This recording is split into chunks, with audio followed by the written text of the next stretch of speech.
Human digestive system, human being का digestive system, आप जैसे कुछ भी खाते हैं, होम कुक्ड मील या फिर आपका आउटसाइड जो आप फास्ट फूड खाते हैं, वो सब कैसे फूड डाइजेस्ट होता है हमारी बॉडी में, उसे हम आज अंडरस्टैंड करते हैं। तो इसमें सबसे ज़्यादा जो रोल प्ले करते हैं ये वाले हैं ऑर्गन्स। सबसे पहले mouth, then salivary glands, oesophagus, liver, stomach, gall bladder, pancreas, small intestine, large intestine, appendix, anus and rectum. Mouth मतलब फूड आपका यहाँ से एंटर करेगा, उसके बाद स्लाइवरी ग्लैंड्स अपना रोल प्ले करते हैं, फिर ईसोफेगस के थ्रू वो स्टमक में जाता है। कभी लीवर में डायरेक्टली फूड नहीं जाता है, ओके। स्टमक में जाएगा, स्टमक से जाएगा स्मॉल इंटेस्टाइन में, फिर जाएगा लार्ज इंटेस्टाइन में, उसके बाद एनस के थ्रू क्या चला जाएगा बाहर। पर याद रखना कि जैसे लीवर है, गॉल ब्लैडर है, पैनक्रियाज है, ये बेशक लीवर लार्जेस्ट ऑर्गन है हमारी बॉडी का, बट ये डायरेक्टली मीन्स फूड डाइजेशन में रोल प्ले नहीं करते। इनका सिर्फ इतना होता है कि ये आपके फूड को मतलब डाइजेस्ट करने के लिए कुछ एंजाइम सेक्रेट करते हैं या फिर कुछ जूस सेक्रेट करते हैं, जिसमें फूड डाइजेशन में क्या होती है, मदद होती है। ओके, तो स्टार्ट करते हैं। तो जब भी आप फूड खाते हैं तो फर्स्ट प्रोसेस क्या होती है, आप उसे मुंह में डालते हैं, तो उस प्रोसेस को बोलते हैं इंजेशन। इंजेशन मीन्स आपने उसे अंदर लिया फूड में। So taking in of food, mouth में फूड को लेने को क्या बोलते हैं हम लोग, इंजेशन। और ये किसके थ्रू होता है, माउथ और बकल कैविटी। माउथ या बकल कैविटी दोनों एक ही वर्ड है बायो में यूज़ किए जाने वाले। तो आप माउथ के थ्रू फूड को क्या करते हो, अंदर लेते हो। इसमें 3 ऑर्गन्स है जो मेन रोल प्ले करते हैं। एक तो हो गया टीथ, दूसरा हो गया टंग, थर्ड हो गया स्लाइवरी ग्लैंड्स। ओके, सो माउथ के थ्रू आप क्या करोगे, पहले फूड को अंदर लोगे। जैसे आपने एक बाइट ली, वो माउथ के थ्रू अंदर गई। उसके बाद जो टीथ हैं वो क्या करते हैं, उसको चबाते हैं, च्यू करते हैं, छोटे छोटे पार्टिकल्स में ब्रेक करते हैं। और साथ में ही आपकी टंग क्या करती है, वो आपको थोड़ा सा स्लाइवा प्रोवाइड करती है, जिससे वो जो बाइट है वो थोड़ी सॉफ्ट हो जाती है, और फिर आप उसको च्यू करना स्टार्ट करते हो। सो माउथ और बकल कैविटी इंजेक्शन का फर्स्ट स्टेप है। इसमें 3 पार्ट है जो मेन रोल प्ले करते हैं। सबसे पहले है टीथ फूड को चबाता है और उसको छोटे छोटे पार्टिकल्स में क्या करता है, ब्रेक करता है। टंग क्या करती है, जीभ moves the food around the mouth, पूरे मुंह में, मतलब जैसे फूड है वो एक जगह से दूसरी जगह, लेफ़्ट टू राइट, सेंटर, जहाँ पे भी जाना है वो टंग उससे पहुँचाती है। इसलिए समटाइम्स बाइट करते करते हम लोग अपनी टंग को भी बाइट कर लेते हैं। और साथ में टंग क्या करती है, स्लाइवा मिक्स करती है उस फूड में, ताकि आपका फूड क्या हो जाए, और नरम हो जाए और टीथ को उसके चबाने में क्या हो जाए, थोड़ी आसानी हो। उसके बाद आगे स्लाइवरी ग्लैंड्स। हमारी बॉडी में 100, टंग में 100 स्लाइवरी ग्लैंड्स होते हैं, ओके। इनका अलग अलग रोल है और इनका मेन रोल क्या है, स्लाइवा को सेक्रेट करना। एक्चुअल में जब आप कोई यमी फूड अपने पास देख रहे हो कि कोई आपके सामने कुछ खा रहा है, गुलाब जामुन खा रहा है या कोई आपकी फेवरेट डिश खा रहा है, या आपके पास कोई फ्रेग्रेंस आ जाती है, उसी टाइम आपके मुंह में ना थोड़ा थोड़ा सा स्लाइवा प्रोड्यूस होना स्टार्ट हो जाता है। तो वो स्लाइवरी ग्लैंड्स के कारण ही होता है, खाने से स्टार्ट नहीं होता डाइजेशन। समटाइम्स हम लोग फ्रेग्रेंस भी देख लेते हैं, उससे हमारा खाने को दिल करता है, या हमारे सामने कोई कुछ खा रहा है उसको खाने को दिल करता है, तो वहाँ पे भी स्लाइवरी ग्लैंड्स क्या करते हैं, रोल प्ले करते हैं। सो फर्स्ट स्टेप हमने पढ़ा है ह्यूमन डाइजेस्टिव सिस्टम का इंजेक्शन। और इंजेक्शन में माउथ और बकल कैविटी हेल्प करती है, जिसमें इसके 3 मेन कैलेयर के पार्ट्स हैं। टीथ फूड को डिवाइड करेगा, ब्रेक करेगा छोटे छोटे पार्टिकल्स में, हम उसे चबाएंगे। टंग मूवमेंट प्रोवाइड करती है फूड को एक जगह से दूसरी जगह सेंड करने में, और स्लाइवा मिक्स करती है। स्लाइवरी ग्लैंड्स क्या करते हैं, स्लाइवा सेक्रेट करते हैं। अब देखो स्लाइवा क्या है, हमारी बॉडी में टंग में अराउंड 100 स्लाइवरी ग्लैंड्स हैं, ओके।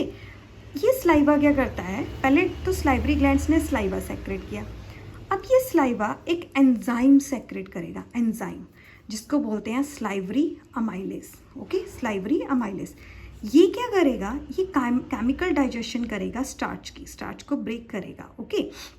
तो आपके स्लाइवा ने क्या किया, स्लाइवरी अमाइलेज नाम का एंजाइम सेक्रेट किया, जिसने कार्बोहाइड्रेट को ब्रेक डाउन किया। जैसे आप व्हीट खाते हो, चपाती खाते हो ना कनक की, या फिर चावल खाते हैं, वो सब क्या होते हैं, कार्बोहाइड्रेट्स ही तो होते हैं, स्टार्च ही तो होते हैं। तो जो स्लाइवा है वो एक एंजाइम सेक्रेट करेगा, जिसको क्या बोलते हैं हम, स्लाइवरी अमाइलेज, ठीक है, ये एंजाइम करेगा और ये क्या करेगा, ब्रेक डाउन करेगा कार्बोहाइड्रेट्स और स्टार्च को छोटे छोटे पार्टिकल्स में, ओके, उसे तोड़ देगा। सो सबसे पहले ही कार्बोहाइड्रेट्स और स्टार्च का ब्रेक डाउन हमारी टंग में होना स्टार्ट हो जाता है, क्योंकि जो स्लाइवरी ग्लैंड्स हैं वो क्या करते हैं, स्लाइवा सेक्रेट करते हैं। स्लाइवा से एंजाइम मिलता है स्लाइवरी अमाइलेज, जो स्टार्च और कार्बोहाइड्रेट को क्या करता है, ब्रेक डाउन करता है या उनका केमिकल डाइजेशन करता है। अब एंजाइम वर्ड आ रहा है, आप एंजाइम से क्या समझते हो, क्या होता है एंजाइम? हम एंजाइम बोल रहे हैं या कोई बैक्टीरिया है या कोई माइक्रो ऑर्गेनिज्म है, क्या चीज़ है ये? एक्चुअल में एंजाइम क्या है, ये एक बायोलॉजिकल सब्सटेंस है, ओके, बायोलॉजिकल सब्सटेंस या केमिकल सब्सटेंस। ये क्या करेगा, आपके डाइजेशन को फास्ट करेगा, ओके। ये कोई कीड़ा वगैरह कुछ नहीं है, ये एक सब्सटेंस होता है, केमिकल होता है, जो क्या करता है, आपके डाइजेशन को फास्ट करता है। जैसे आपने केमिस्ट्री में पढ़ा होगा, एक कैटलिस्ट नाम की टर्म होती है, जो सिंपल जो रिएक्शन है उसको क्या करती है, फास्ट कर देती है। उसी तरह जो एंजाइम है वो आपके डाइजेशन की प्रोसेस को क्या करता है, फास्ट कर देता है। और एक और वर्ड अब हमें सीखना है, वो है बॉलस। बॉलस क्या होता है? अब मैं बोल रही हूँ कि आपने बाइट मुंह में डाली, उसको चबाना स्टार्ट किया, तो एक्चुअल में बायो के टर्म में हम उस बाइट को बाइट नहीं बोलेंगे, बॉलस बोलेंगे। जब आपने कुछ लिया और मुंह में डाल लिया, मीन्स कोई फूड आपने लिया और उसे मुंह में डाल दिया और उसे चबा भी लिया, अब वो डाइजेस्टेड फूड हो गया है, अब डाइजेशन के लिए तैयार है वो, आपने जैसे ही उसे चबाया वो क्या हो गया, बॉलस। अब हम क्या टर्म यूज़ करेंगे, बॉलस उसके लिए, ओके। तो इसके थ्रू क्या चला जाएगा, नीचे चला जाएगा। अब आगे समझते हैं, आपके माउथ में आपके टीथ्स ने क्या किया, ब्रेक कर दिया फूड को छोटे छोटे पार्टिकल्स में। टंग ने उसे एक जगह से दूसरी जगह पूरे माउथ में रोटेट किया, ताकि मतलब हर एक टीथ के पास उसकी अटेंडेंस हो जाए और वो और ज़्यादा पार्टिकल्स में ब्रेक हो जाए, छोटे छोटे पार्टिकल्स में। टंग ने स्लाइवा भी रिलीज़ किया, जिससे क्या हुआ, और वो नरम हो गया। और स्लाइवा ने एक एंजाइम रिलीज़ किया, जिसे हमने स्लाइवरी अमाइलेज का नाम दिया था। एक्चुअली हमने नहीं दिया, वो साइंटिस्ट ने दे रखा है। और वो क्या करता है, स्लाइवरी अमाइलेज, वो ब्रेक डाउन करता है कार्बोहाइड्रेट और स्टार्च को। चलो, अब ये छोटे छोटे पार्टिकल्स में हो गया। अब माउथ से फूड जाएगा स्टमक में एक पाइप के थ्रू, उस पाइप को बोलते हैं हम लोग ईसोफेगस। ओ साइलेंट है, ईसोफेगस बोलते हैं इसको, ठीक है। ईसोफेगस को फूड पाइप भी बोला जाता है, यही हमारी फूड पाइप है और यही हमारी क्या है, विंड पाइप है। तो ईसोफेगस एक इस तरह की पाइप है जिसके थ्रू आपका फूड क्या करेगा, नीचे जाएगा। और याद रखना, टंग स्वेलो करने में भी मदद करती है, वो थोड़ा पुश करती है पाइप के अंदर। अब ये ऐसे नहीं है कि जैसे ये पाइप है, यहाँ पे फूड गया और यहाँ से सीधा टाइप बस करके स्टमक में पहुँच गया, नो। यहाँ पे ना वॉल्स क्या होंगी, ईसोफेगस की कॉन्ट्रैक्ट करेंगी, एक्सपेंड करेंगी, ताकि फूड क्या चला जाए नीचे। मतलब एक्सपैंड मतलब ऐसे है, वो ऐसे ऐसे मतलब आगे आगे पुश करेंगी, जिसके थ्रू वो आगे जाएगा, ओके। मतलब एकदम से नहीं है कि जैसे आपने फेंका तो वो सीधा ही आगे चले गया, ऐसा नहीं होता। जैसे आपका ये फूड पाइप है, तो ये यहाँ से ऐसे ऐसे प्रेस करेगा, ऐसे ऐसे मतलब कॉन्ट्रैक्ट होता जाएगा, तब ये आगे आगे जाएगा। मीन्स इस ढंग से ना, इस तरह से मूवमेंट होती है, ऐसे फूड आगे आगे आगे आगे ऐसे ऐसे अपनी जगह बनाते बनाते ऐसे आगे जाता है। ऐसे नहीं है कि धड़म से नीचे चला जाता है। यहाँ पे क्या होती है, कॉन्ट्रैक्शन होती है, एक्सपैंड होता है, मतलब एक बार वो इकट्ठा होता है फिर एक्सपैंड होता है, ऐसे फूड को आगे भेजा जाता है। तो ईसोफेगस के थ्रू ये स्टमक में जाता है और ये फूड पाइप है, यही आपका क्या है, विंड पाइप है। और एक बात याद रखना कि जब आपका फूड ईसोफेगस में से स्टमक में जा रहा है, ओके, इसके थ्रू, तो उस टाइम ना एक एपिग्लॉटिस नाम का ढक्कन होता है, ढक्कन, जो आपके विंड पाइप को उस टाइम बंद कर देता है, ताकि आपका फूड गलती से भी लंग्स में ना चला जाए। यही पाइप आपकी रेस्पिरेशन भी है, यही आपका फूड पाइप भी है। तो अगर थोड़ी सी भी गलती हो गई, आपका थोड़ा सा भी फूड पार्टिकल अगर लंग्स में चला गया, तो राम राम सत्य है, ओके। तो एपिग्लोटिस वो ढक्कन होता है जो उस टाइम विंड पाइप को क्या कर देता है, बंद कर देता है, ताकि ये फूड आपका डायरेक्ट स्टमक में चला जाए। इसलिए बोला जाता है कि खाते टाइम बात मत करो। और एक बात और, स्टमक सिंपल सा ऑर्गन है, बलून सी शेप में, आपने फिगर में देखा होगा। जब हम लोग बोलते हैं ना कोई बंदा मोटा है तो उसका पेट निकल आया है, वो पेट नहीं होता, ओके। वो स्टमक नहीं निकलता है कभी भी, वो छोटू सा बलून सी स्ट्रक्चर है, उसमें फूड रहता है, वो कभी बाहर नहीं निकलता। आपका जो इंटेस्टाइन का पार्ट है ना, जहाँ पे इंटेस्टाइन होती है स्मॉल और लार्ज, उसके सामने आपका फैट्स डिपॉजिट हो जाता है, ठीक है। उसको बोलते हैं हम लोग बेली। तो बोलते हैं बेली बाहर निकली, आपका कभी स्टमक बाहर नहीं आता है। स्टमक एक सिंपल सा बलून शेप्ड होता है, ऐसे लीवर, आपका यहाँ पे लीवर होगा, ऐसे एक ट्रायंगुलर शेप में लीवर, और यहाँ पे एक बलून सी शेप होती है, उसमें आपका स्टमक होता है। ये आपका स्टमक होता है। ये कभी भी जब आपका मोटापा होता है ये बाहर नहीं आता है। आपका फैट जो है वो बेली होती है, ओके। और ये जो आपका लार्ज इंटेस्टाइन या स्मॉल इंटेस्टाइन है उसके सामने डिपॉजिट होती है, तब वहाँ से आपका फैट्स निकलता है। ओके। और एक तो मुंह में देखो, पहले तो हम लोग मुंह में चबा रहे थे कौन, ओके, तो कभी मुंह में जब हम कुछ होता है तो हम चबाते हैं ना, तो मुंह की थोड़ी मूवमेंट होती है, उसको बोलते हैं पेरिस्टल्सिस। और यही मूवमेंट हमारी ईसोफेगस में भी होती है। इसी तरह ये जो मैं बोल रही हूँ ना, एक्सपैंड कॉन्ट्रैक्ट, ये सब पेरिस्टल्सिस है।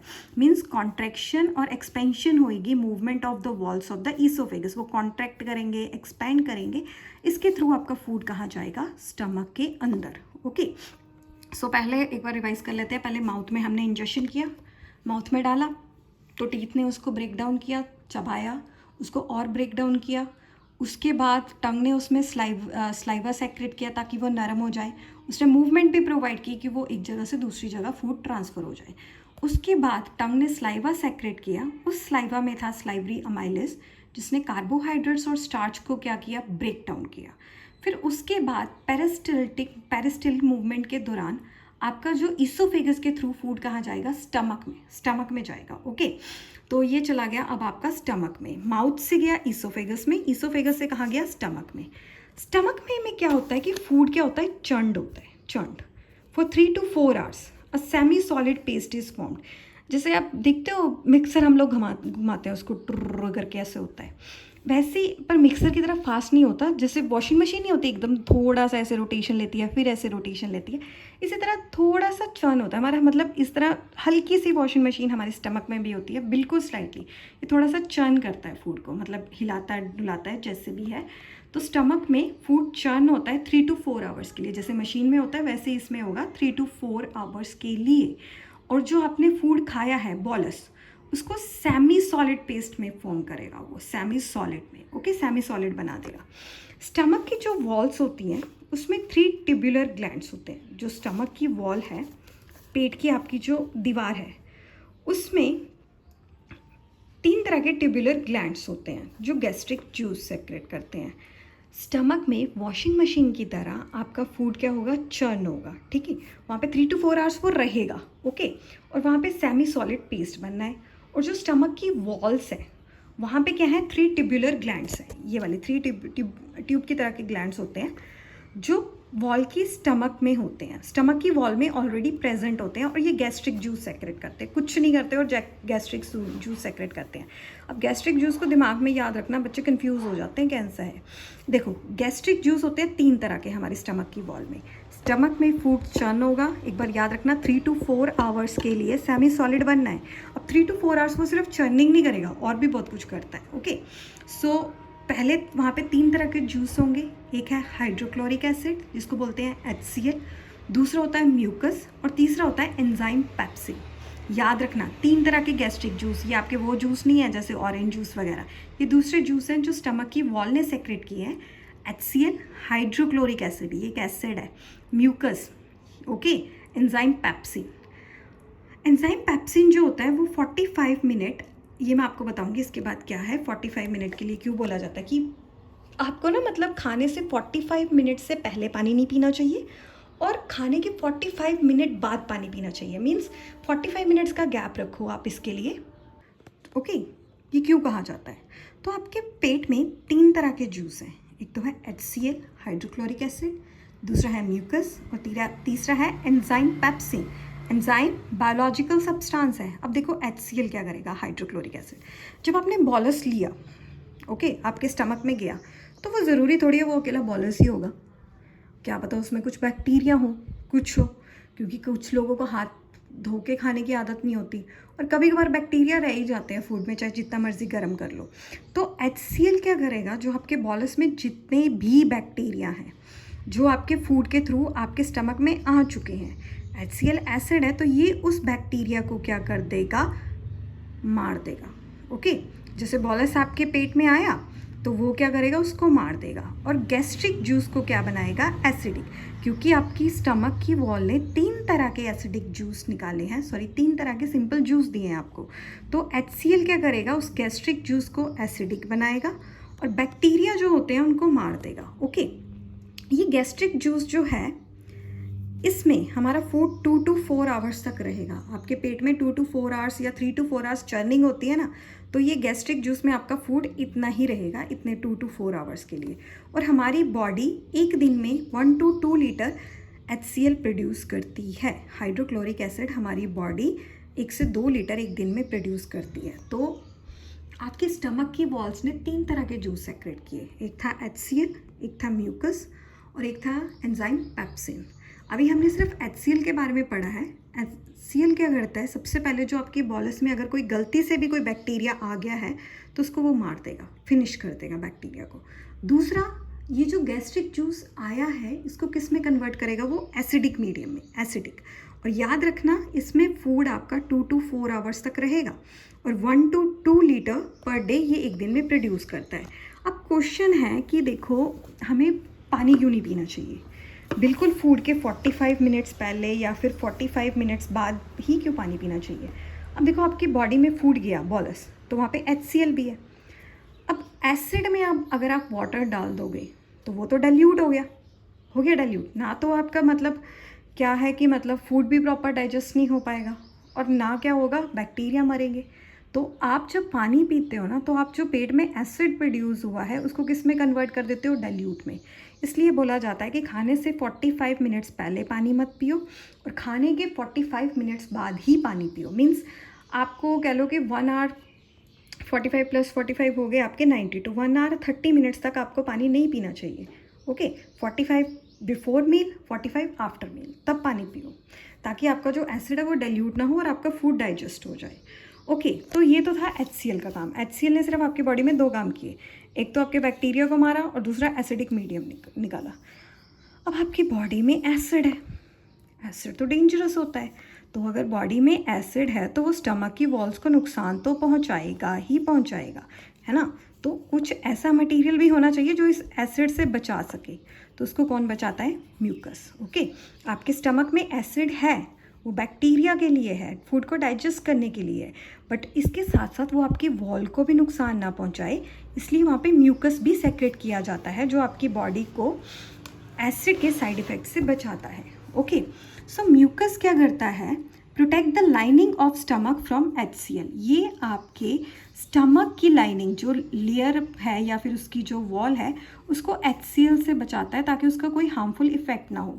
अगर आपकी बॉडी में म्यूकस ना हो, सेक्रेट ना हो, तो जो लाइनिंग है स्टमक की वो डिग्रेड हो जाएगी। मतलब जैसे एसिड पड़ता है ना बॉडी में, आपको पता है जब एसिड पड़ता है तो क्या हालत होती है, वैसे ये डिग्रेड हो जाएगी। और इसको अल्सर्स भी बोलते हैं। कुछ लोग बोलते हैं कि हमारे पेट में अल्सर्स हैं। अल्सर्स इसीलिए होते हैं कि बॉडी में एसिड प्रोड्यूस हो गया है, बट उसको बचाने के लिए म्यूकस नहीं है। म्यूकस की वजह से ही आपकी बॉडी में क्या प्रोड्यूस हो जाते हैं, अल्सर्स। स्टमक में होता है अल्सर्स, छाले की टाइप। ओके, सो म्यूकस क्या करता है, ये HCl से, एसिड से अपनी बॉडी को क्या करता है, प्रोटेक्ट करके रखता है, स्टमक को प्रोटेक्ट करके रखता है। अगर ये ना हो तो अल्सर्स की प्रॉब्लम हो जाएगी। अब उसके बाद थर्ड था एंजाइम पेप्सिन। हमने पेप्सिन भी पढ़ा था, पेप्सिन। अब इसको पेप्सी मत समझना कि क्या पेप्सिन है, हमारी बॉडी में पेप्सी है, नो। सो जो पेप्सिन है इसका पी से ही समझ लो, पी प्रोटीन होता है ना, पेप्सिन प्रोटीन। तो पेप्सिन क्या करेगा, आपकी प्रोटीन की डाइजेशन में मदद करेगा। कार्बोहाइड्रेट्स को सबसे पहले स्लाइवरी अमाइलेज ने ब्रेक डाउन कर दिया और प्रोटीन को स्टमक में थर्ड जो एंजाइम सेक्रेट हुआ था पेप्सिन, उसे डाइजेस्ट करेगा, उसे तोड़ने की कोशिश करेगा। ओके, सो जो आपका HCl है, HCl, okay, HCl means hydrochloric acid.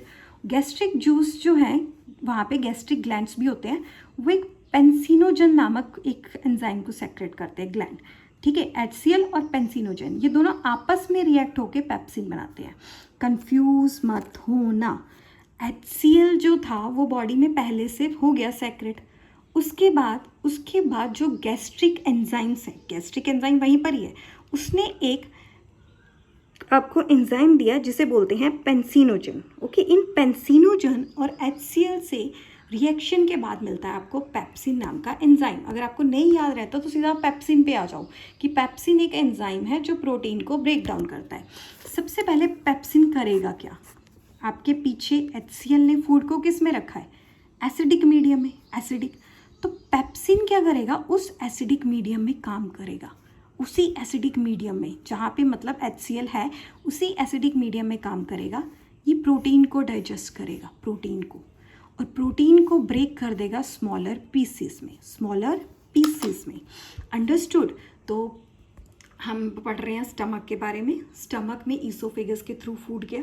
Stomach की जो वॉल्स थी वहाँ पे 3 तरह के टिब्यूलर स्ट्रक्चर्स थी। पहले तो स्टमक में फूड तो चर्न हो रहा है, जैसे वॉशिंग मशीन में ऐसे गोल गोल होता है ना, ऐसे गोल गोल नहीं होता बट थोड़ी देर के लिए रहता है, तो एक तरह से वॉशिंग मशीन टाइप ही है बट बहुत ही ज़्यादा स्लो। यहाँ पे 3 to 4 आवर्स रहेगा। तो वहाँ पे ट्यूबुलर में 3 तरह के सेक्रेट हुए। सबसे पहले HCl, जो एक एसिड है, हाइड्रोक्लोरिक एसिड। ये क्या करेगा? फूड को डाइजेस्ट करेगा, मतलब डाइजेस्ट करने में मदद करेगा, बैक्टीरिया को मार देगा जो उसमें बैक्टीरिया है, और एसिडिक मीडियम देगा। ओके। दूसरा म्यूकस उस एसिड से बचाता है, क्योंकि एसिड तो चाहे जैसा मर्जी एसिड हो, वो है तो डेंजरस ही है, तो उससे वो हमारी बॉडी को क्या करेगा? बचाएगा, ताकि स्टमक में कुछ प्रॉब्लम ना हो, स्टमक डिग्रेड ना हो जाए उसकी वॉल्स, और अगर ये म्यूकस ना हो तो अल्सर की प्रॉब्लम हो जाती है। फिर तीसरा आया पेप्सिन एंजाइम है। पेप्सी के ऊपर मत जाना। पेप्सिन, टी मतलब प्रोटीन, ये प्रोटीन को डाइजेस्ट करने में मदद करेगा। ओके। और ये उसी एसिडिक मीडियम में काम करता है जो HCl ने क्रिएट किया है। तो अब तीनों का काम हो गया। चलो, अब यहाँ से क्या होगा कि स्टमक में आपका 3 to 4 आवर्स फूड रहा और इन तीनों ने अपना रोल प्ले कर दिया। उसके बाद ये जाएगा स्मॉल इंटेस्टाइन में ये जाएगा। ओके। स्मॉल इंटेस्टाइन क्या होती है? ये बड़ी ही नैरो होती है। नैरो मतलब टाइट।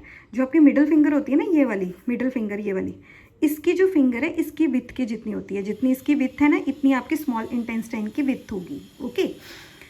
और इसको स्मॉल इंटेस्टाइन क्यों बोलते हैं? ओके। वैसे तो इसका नाम मतलब स्मॉल इंटेस्टाइन है, बट एक्चुअल में ये स्मॉल इंटेस्टाइन स्मॉल नहीं होती। इसका जो मतलब साइज़ होता है वो एवरेज जिसकी हाइट होती है एक्चुअल में 20 to 22 फीट होती है। मतलब स्मॉल इंटेस्टाइन को बोलते हैं हम लोग स्मॉल इंटेस्टाइन है। ये नैरो होती है, पतली होती है, आपकी मिडिल फिंगर जितनी इसकी विड्थ होती है, इसलिए इसको स्मॉल इंटेस्टाइन बोला जाता है।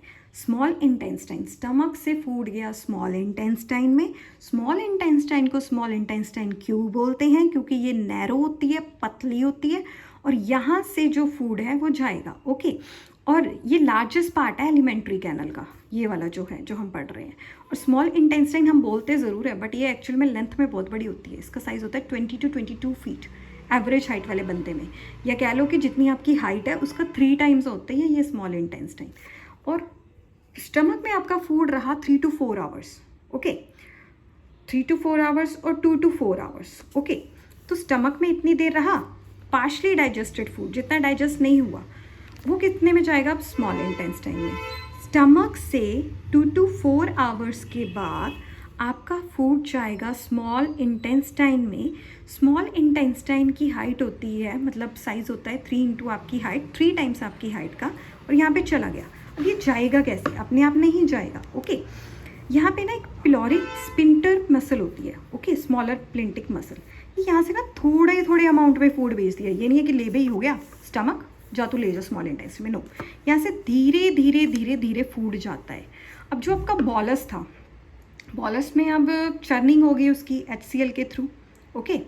बॉलस मीन्स जो आपने बाइट ली थी, वो जो फूड था उसकी चर्निंग होगी, HCl ने कर दी। अब उसको बॉलस नहीं बोलना, अब जो फूड है पहले आपके मुंह से लेके स्टमक तक उसको बॉलस ही बोलते हैं।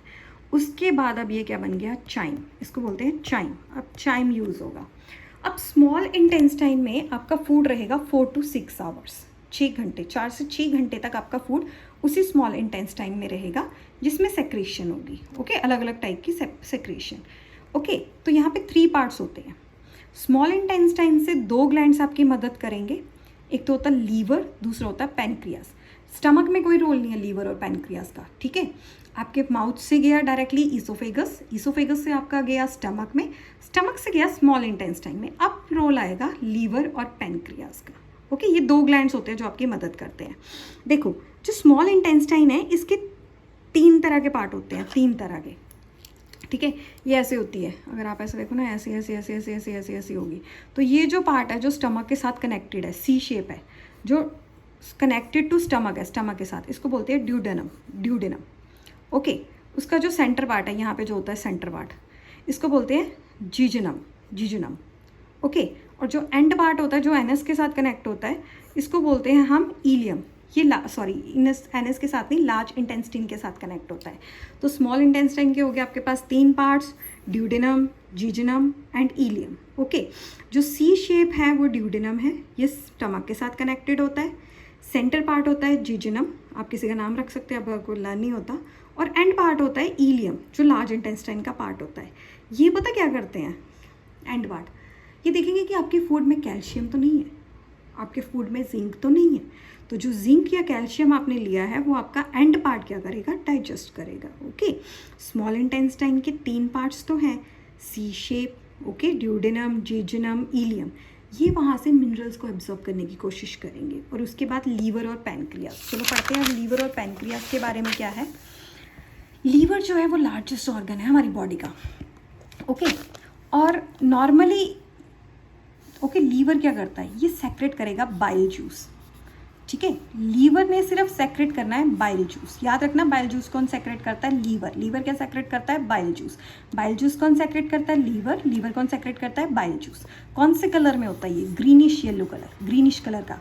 लीवर ने सेक्रेट किया बाइल जूस जो ग्रीनिश येलो है, इसने सेक्रेट कर दिया, पर ये स्टोर कहाँ रहेगा, गॉल ब्लैडर में। इसने भेज दिया, चलो फूड आया, मैं बाइल जूस सेक्रेट कर देता हूँ ग्रीनिश येलो कलर का, और ये कहाँ स्टोर हो गया, आपके गॉल ब्लैडर में। अब बाइल जूस 2 फंक्शंस करता है। क्या करता है बाइल जूस, पहले एक बार फिर से बता दो। बाइल जूस सेक्रेट कौन करता है, लीवर कौन क्या सेक्रेट करता है, बाइल जूस। और ये कहाँ सेक्रेट स्टोर रहता है, गॉल ब्लैडर में, ग्रीनिश येलो कलर का होता है। तो ये क्या करता है, पहले तो ये एल्कलाइन मीडियम रहेगा। देखो, पेट में था एसिडिक मीडियम, क्योंकि वहाँ पे HCl था और वहाँ पे म्यूकस था आपके पेट को बचाने के लिए। अब यहाँ पे बाइल जूस क्या करेगा, क्योंकि अगर एसिडिक मीडियम नीचे आ जाएगा इंटेस्टाइन में, यहाँ पे तो म्यूकस नहीं है, तो कौन बचाएगा आपके स्मॉल इंटेस्टाइन को। तो इसलिए जो बाइल जूस है वो उस एसिडिक मीडियम को एल्कलाइन में कर देता है, एल्कलाइन मीडियम में। For the acidic food coming from stomach, इसको पता है स्टमक से फूड आ रहा है, स्टमक से जो फूड आ रहा है वो किस कंडीशन में है, एसिडिक में। ये किससे उसे कन्वर्ट करेगा, एल्कलाइन में। उसके बाद बाइल सॉल्ट होता है, बाइल सॉल्ट ये फैट्स को छोटे छोटे ग्लोब्यूल्स में कर देता है। बाइल सॉल्ट, पहले तो ये बाइल जूस जो लीवर ने सेक्रेट किया है ग्रीनिश येलो कलर का है और स्टोर कहाँ पर है, गॉल ब्लैडर में है। ये क्या करेगा, नंबर 1 पे उस एसिडिक फूड को जिसे HCl ने स्टमक में किया है किस में कन्वर्ट कर देगा, एल्कलाइन में। उसके बाद बाइल सॉल्ट, ये वाला आपने फूड खाया, उसमें फैट्स तो होगा कुछ ना कुछ, फैट्स वो नहीं है जो आपने पेट में डिपॉजिट करके रखा हुआ है। फैट्स जो आपके फूड में है, आलू के पराठे में है, ठीक है, बर्गर में है, तो वो जो फैट्स आपने खाया है उसको ये ब्रेक करेगा किस में, ग्लोब्यूल्स में ब्रेक करेगा। फैट्स किस में ब्रेक होगा, ग्लोब्यूल्स में। कौन ब्रेक करेगा, बाइल सॉल्ट किसने सेक्रेट किया है, लीवर ने। ओके, तो ये काम था लीवर का। उसके बाद आ गया पैनक्रियाटिक एंजाइम। जो पैनक्रियास करेगा ये जल्दी डाइजेस्ट हो जाता है। ये क्या करेगा, ग्लोब्यूल्स और फूड एल्कलाइन मीडियम। ओके, आपके बाइल जूस ने क्या किया, एल्कलाइन जो फूड था, मतलब जो एसिडिक फूड था उसको एल्कलाइन में कर दिया। ओके, जैसे ऊपर से फूड आया, इसने क्या किया, उसे एल्कलाइन में कर दिया। और जो दूसरा फैट्स आया था ग्लोब्यूल, उसको फैट्स को ग्लोब्यूल में कर दिया। बाइल जूस ने क्या किया, जो आपका एसिडिक फूड था उसे एल्कलाइन में कर दिया और जो फैट्स था उसको किस में कर दिया, ग्लोब्यूल्स में। अब ये इजी हो गया। अब इस पे कौन एक्ट करेगा, पैनक्रियाटिक एंजाइम बायोलॉजिकल सब्सटेंस आएगा, इस पे एक्ट करेगा, इन दोनों पे, तो इजीली डाइजेस्ट कर पाएगा। तो बाइल जूस ने 2 काम इजी किए, एसिडिक को किस में कर दिया, एल्कलाइन में, और फैट्स को कर दिया ग्लोब्यूल में कन्वर्ट, ताकि जो पैनक्रियाटिक अगला बंदा है पैनक्रियाटिक एंजाइम वो अपना काम इजीली कर सके। उसके लिए रेडीमेड कर दिया कि ला भाई जा तू काम कर, मैंने तेरा इतना काम आसान कर दिया। अब पैनक्रियास क्या करेगा, उसके बाद आ गया पैनक्रियास का काम। पैनक्रियास सेक्रेट करेगा पैनक्रियाटिक जूस। इसका इजी है, बस बाइल पे ही बच्चे कंफ्यूज होते हैं। बाइल कौन सेक्रेट करता है, लीवर। पैनक्रियाटिक जूस कौन सेक्रेट करता है, पैनक्रियास। ये सेक्रेट करेगा। इसके अंदर भी डाइजेस्टिव एंजाइम होते हैं, पैनक्रियाटिक के अंदर भी क्या होते हैं, डाइजेस्टिव एंजाइम। तो ये डाइजेस्टिव एंजाइम होते हैं 3 टाइप के। पैनक्रियाज के डाइजेस्टिव एंजाइम्स होते हैं 3 टाइप के। बाइल जूस के सिर्फ 2 फंक्शंस थे। बाइल जूस लीवर ने सेक्रेट किया था, पैनक्रियाज पैनक्रियाटिक जूस सेक्रेट करेगा, जिसमें 3 तरह के एंजाइम है। Pancreatic amylase, trypsin, lipase. Pancreatic amylase, trypsin, lipase किसने सेक्रेट किए? पैनक्रियाज ने। ओके, पैनक्रियाज ने 3 तरह के एंजाइम सेक्रेट किए। पैनक्रियाटिक अमाइलेज, अमाइलेज से ही आप समझ जाओ, ये स्टार्च को ब्रेक डाउन करेगा। ट्रिप्सिन और लिपेज, चलो आप समझते हैं। सबसे पहले इन्होंने किए अमाइलेज सेक्रेट। अमाइलेज वही है ना जो कार्बोहाइड्रेट्स और स्टार्च का ब्रेक डाउन करता था। ऊपर स्लाइवा, टंग में भी किया था स्लाइवा ने, है ना, स्लाइवरी अमाइलेज ने। तो यहाँ पे भी क्या करेगा? पैनक्रियाटिक सेक्रेट करेगा अमाइलेज, ये स्टार्च को ब्रेक डाउन कर देगा अगर उसमें कोई स्टार्च बचाए। ट्रिप्सिन होगा, ट्रिप्सिन ये प्रोटीन को डाइजेस्ट करेगा। डाइजेस्ट याद रखना, ब्रेक डाउन वो पीछे ही हो चुका है प्रोटीन, वो पेप्सिन ने कर दिया है। पेप्सिन ने जो स्टमक में डाइजेस्टिव एंजाइम रिलीज किया था उसने प्रोटीन को ब्रेक डाउन कर दिया है। ब्रेक डाउन पेप्सिन ने किया है, तोड़ दिया मतलब उसको, इसने पेप्सिन को तोड़ा था, मतलब प्रोटीन को तोड़ा था। और डाइजेस्ट कौन करेगा? ट्रिप्सिन। पेप्सिन ब्रेक डाउन करता है, ट्रिप्सिन क्या करता है? डाइजेस्ट करता है, ये याद रखना। लिपेज ये इमल्सिफाइड फैट्स को ब्रेक डाउन करेगा। अगर कोई फैट्स है तो उसको ये ब्रेक डाउन करेगा, इमल्सिफाइड फैट्स को। ओके, अमाइलेज स्टार्च को ब्रेक डाउन करेगा। फिर से दोबारा, ट्रिप्सिन ब्रेक डाउन नहीं करेगा, डाइजेस्ट करेगा प्रोटीन को। लिपेज करेगा इमल्सिफाइड फैट को। अब एग्जैक्ट जो प्रेजेंट होते हैं इंटेस्टिनल जूस में, ओके, इंटेस्टिनल जूस भी निकलता है, उसमें क्या क्या होता है? पहले तो आता है कॉम्प्लेक्स कार्बोहाइड्रेट्स। जो ये थे ना कॉम्प्लेक्स कार्बोहाइड्रेट्स, इसको डाइजेस्ट कर लिया कंप्लीटली और क्या बना दिया? ग्लूकोज। ठीक है, अब डाइजेस्ट हो चुका है। अब आपका जो कार्बोहाइड्रेट आपने खाया है वो पहले ब्रेक डाउन हो गया अमाइलेज के थ्रू। अब अमाइलेज 2 तरह के थे, एक तो स्लाइवरी अमाइलेज था, एक पैनक्रियाटिक अमाइलेज था। दोनों ने ब्रेक डाउन कर दिया कार्बोहाइड्रेट और स्टार्च को। डाइजेस्ट करके आपको क्या मिला? Glucose, C6H12O6। प्रोटीन जब डाइजेस्ट होता है वो क्या बन जाता है? Amino acid. ओके, फैट्स जब डाइजेस्ट होता है इसकी 2 चीज़ें बनती हैं, एक तो फैटी एसिड और एक ग्लिसरॉल। ओके, कॉम्प्लेक्स जो कार्बोहाइड्रेट्स है वो ब्रेक डाउन करके ग्लूकोज बनाते हैं। मतलब कंप्लीट डाइजेशन के बाद, प्रोटीन कंप्लीट डाइजेशन के बाद अमीनो एसिड्स बन जाता है। फैट्स क्या बनता है? Fatty acid and glycerol. उसके बाद जब डाइजेशन हो गया, ये सारा चीज़ थी, सब कुछ हो गया, डाइजेशन हो गया, जो मॉलिक्यूल्स है फूड के वो बहुत ज़्यादा स्मॉल हो गए हैं and can be observed by the walls of small intestine. मतलब इन्होंने सबने डाइजेस्ट जो करना था वो कर लिया, सब कुछ हो गया। अब जो छोटे छोटे पार्टिकल्स हैं जो ब्रेक हैं वो जो हैं वो स्मॉल इंटेस्टाइन दोबारा डाइजेस्ट कर लेती है। कैसे डाइजेस्ट करती है वो करती है, small intestine move further into blood. Small intestine जो फूड है उसको दोबारा ब्लड में भेज देती है। कैसे भेजेगी? ब्लड में। ठीक है, अब सारा फूड हो गया, अब कुछ भी बचा है वो ब्लड में जाएगा। कैसे जाएगा? Reason of absorption of food because of villi क्या हो जाता है? मतलब देखो, स्मॉल इंटेस्टाइन अगर आपने देखी हो ना तो उसके अंदर ना फिंगर जैसी प्रोजेक्शन होती है, स्मॉल फिंगर जैसी प्रोजेक्शन, काफ़ी सारी मिलियंस में, उसको बोलते हैं विली। ओके, विलाए या विली। ओके, तो रीजन्स ऑफ एब्जॉर्प्शंस ये होता है विली। ओके, स्मॉल इंटेस्टाइन में आपकी फिंगर्स जैसी प्रोजेक्शन होती हैं और ये बिलियंस में होती है, बिलियंस, करोड़ों में, और इनका साइज़ होता है 1 मिलीमीटर।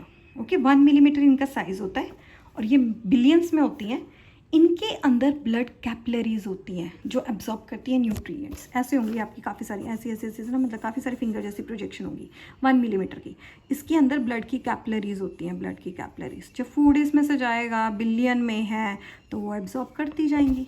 सो विली क्या करती है? ये तो एक स्मॉल फिंगर लाइक प्रोजेक्शन है, फिंगर्स जैसी प्रोजेक्शन होती है। इन्होंने सरफेस एरिया इंक्रीज़ कर दिया। देखो, ऐसे जाएगा तो कम है, अब यहाँ से ऐसे जाएगा, ऐसे फूड जाएगा, जो भी बचा हुआ वो सरफेस एरिया क्या हो गया? इंक्रीज़ हो गया। तो सरफेस एरिया जब इंक्रीज़ हो गया तो एब्जॉर्प्शन भी इंक्रीज़ हो गई। सो विली क्या होती है? ये स्मॉल इंटेस्टाइन में उसका सरफेस एरिया इंक्रीज़ करती है। जब सरफेस एरिया इंक्रीज़ हो गया तो आपका एब्जॉर्प्शन भी बढ़ जाएगा, और जब आपका एब्जॉर्प्शन बढ़ जाएगा, ठीक है, तो फिर ज़्यादा से ज़्यादा फूड पार्टिकल्स क्या हो जाएंगे? डाइजेस्ट। और ये जो फिंगर लाइक प्रोजेक्शन होती है ये 1 मिलीमीटर साइज़ में होती है। इनके अंदर होती है blood capillaries. Okay, blood capillaries, खून की नाड़ियाँ छोटी छोटी, और ये फूड को एब्जॉर्ब कर लेती हैं। ओके, ब्लड स्ट्रीम में से डाइजेस्टेड फूड, जो डाइजेस्टेड फूड है वो फिर से बाकी बॉडी पार्ट्स में चला जाएगा।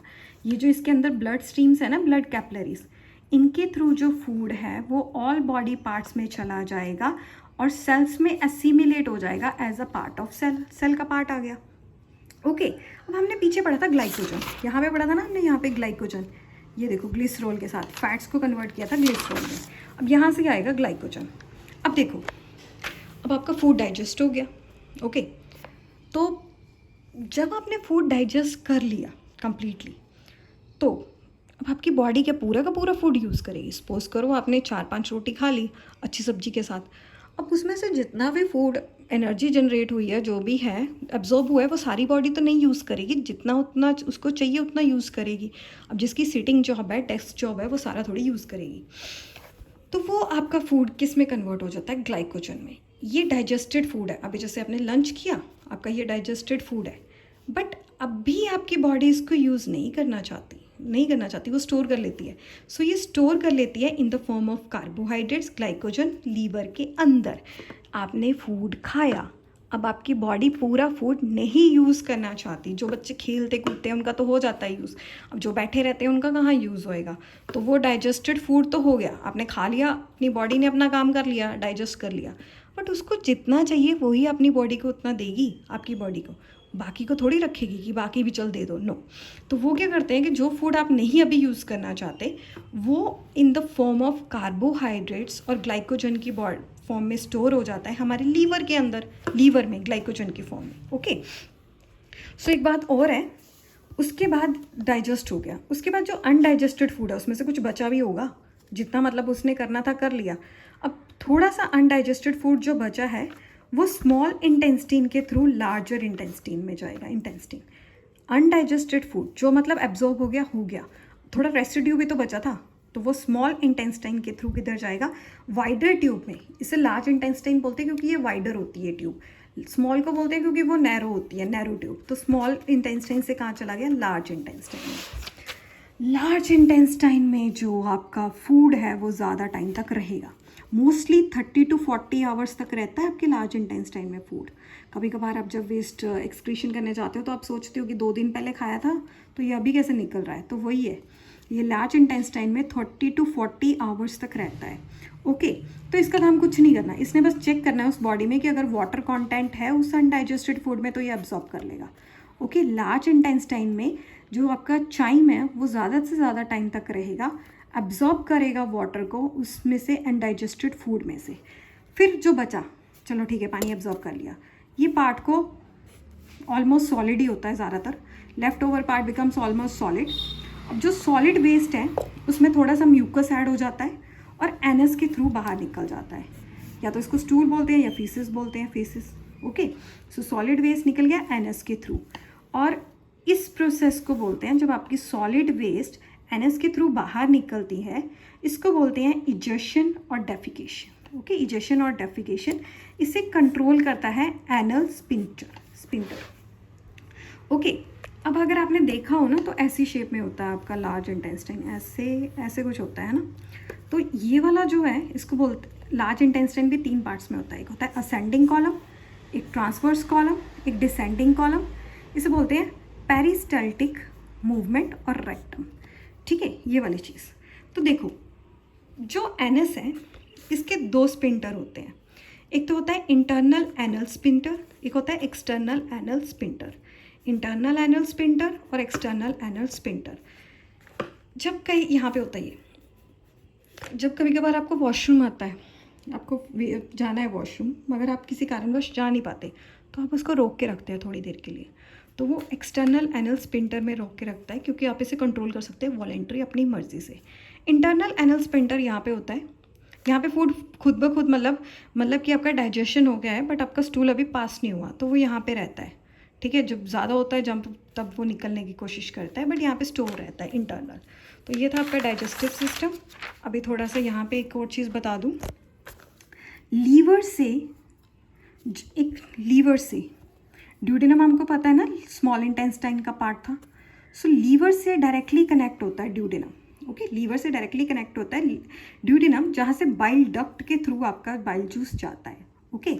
बाइल क्या करता है, ब्रेक डाउन करता है और डाइजेस्ट करता है, ओके। और गॉल ब्लैडर स्टोर करता है जो लीवर ने बनाया है, याद रखना गॉल ब्लैडर स्टोर करता है जो लीवर ने बनाया है।